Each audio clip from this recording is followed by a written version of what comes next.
تذكر يوما كنت تعانق دمعة الفكر تناجي الله في صبر وترجو رحمة تسري.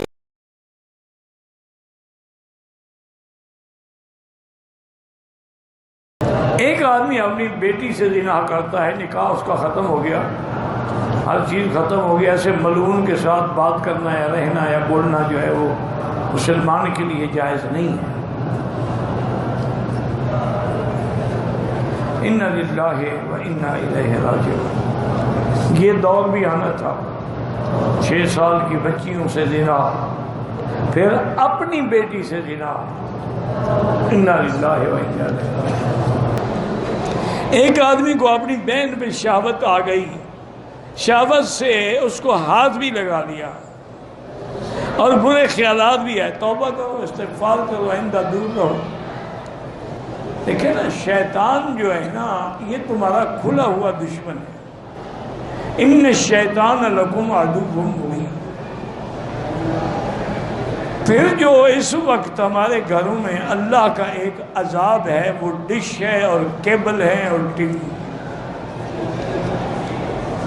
اس پہ ہماری لڑکیاں بھی لڑکے بھی بیٹھ کے گندی گندی فلمیں دیکھتی ہیں. ان فلموں کے ان پر اثرات مرتب ہو،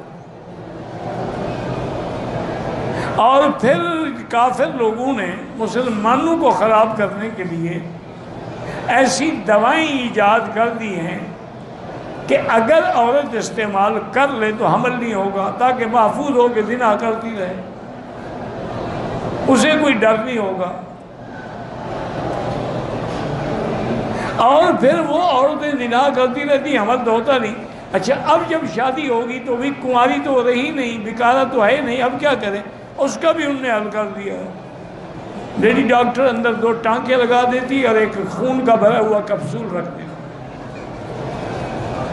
میاں بیوی جب ملتے ہیں تو سارے کپڑے خون ہو گئے، میری بیوی بڑی پاک صاف ہے، چاہے وہ 100 چوہا پہلے کھا کے آئی ہوئی ہو.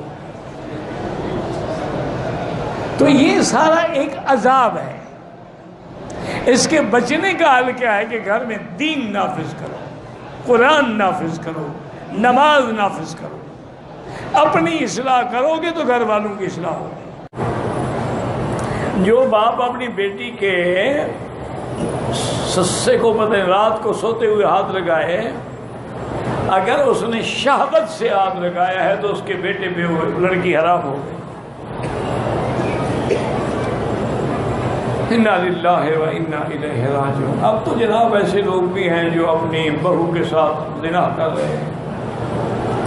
اِنَّا لِلَّهِ وَإِنَّا إِلَيْهِ رَاجِعُونَ.